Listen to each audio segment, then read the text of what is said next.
વડોદરા મહાનગરપાલિકાના વર્તમાન બોર્ડની મુદ્દત પૂર્ણ થતાં હોદ્દેદારોની ઓફિસને બહાર લગાવેલી નેમ પ્લેટો ઉતારી લેવામાં આવી. વડોદરા મહાનગરપાલિકાના વર્તમાન બોર્ડની મુદ્દત પૂર્ણ થતાં મેયર, ડેપ્યુટી મેયર અને ચેરમેન સહિતના હોદ્દેદારોની ઓફિસની બહારની નેમ પ્લેટો ઉતારી લેવામાં આવી. સરકારી ગાડીઓ પરથી પણ નેમ પ્લેટો દૂર કરી વાહન વિભાગમાં જમા કરાવવામાં આવી. રાજ્ય સરકારે નિયુક્ત કરેલા એડમિનિસ્ટ્રેટર શાલિની અગ્રવાલ આજથી મહાનગરપાલિકાનો કાર્યભાર સંભાળશે. ગઈકાલે એટલે કે 9 તારીખે રાત્રે 12 વાગ્યા સુધી ગયા બોર્ડની 5 વર્ષની મુદત હતી અને એ મુદત પૂર્ણ થઈ છે. ગુજરાત સરકારશ્રીના હુકમ મુજબ ઉર્જા વિકાસ નિગમ લિમિટેડના એમડી શ્રીમતી શાલિનીબેન અગ્રવાલ કે જેઓ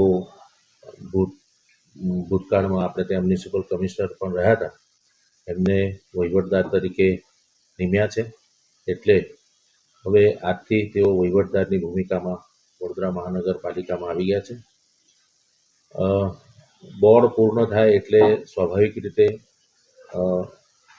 કોઈપણ ચૂંટાયેલા સભાસદશ્રીઓ અને હોદ્દેદારોનું અસ્તિત્વ રહેતું ન હોવાથી તેમને જે પણ આપવામાં આવતી સુવિધાઓ જેવી કે ગાડીની સુવિધા હતી મુખ્ય, તે ગાડીઓ કાલે બધી જમા થઈ ગઈ છે અને તમામ ઓફિસો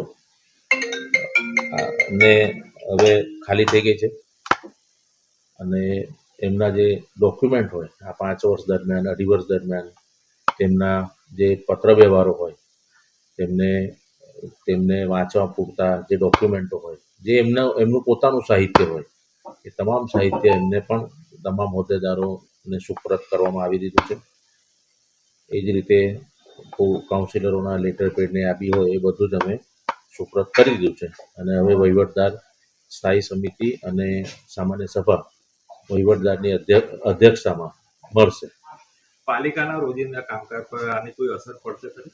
પાલિકાના રોજિંદા કામકાજ પર આની કોઈ અસર નહીં પડે. જે રીતે પહેલાં ચાલતું હતું એ જ રીતે ચાલશે, એ જ રીતે સ્થાયી સમિતિ થશે, એ જ રીતે સામાન્ય સભા થશે. બરાબર છે? એટલે પાલિકાના રોજિંદા વહીવટમાં કોઈ અડચણ ના થાય અને રોજિંદા વહીવટમાં કોઈ અડચણ ન થાય એટલા માટે જ વહીવટદારની નિયુક્તિ કરવામાં આવે છે. વહીવટદાર ક્યાંથી ચાર્જ લેશે અને ક્યારે અહીંયા આવશે વડોદરામાં? સામાન્ય રીતે વહીવટદાર એટલે જે કલ્પના હોય છે કે વહીવટદારની નિયુક્તિ થઈ એટલે હવે એ નિયમિત કોર્પોરેશનની કચેરીમાં આવે અને બધો વહીવટ જુએ, પણ એવું હોતું નથી. વહીવટદારો સામાન્ય રીતે સિનિયર કક્ષાના આઈએએસ ઓફિસરો હોય છે, એમની બહુ મોટી જવાબદારીઓ હોય છે, એટલે આ એમને એડિશનલ ચાર્જ આપવામાં આવેલો હોય છે અને એમને સ્થાયી સમિતિ અને સામાન્ય સભા જ મેઇન બોલાવીને એની મિટિંગો કરવાની હોય છે. એટલે જે કલ્પના છે કે વહીવટદાર હવે એની દરરોજની ઓફિસમાં દરરોજ જે આવશે એ થવાનું નથી.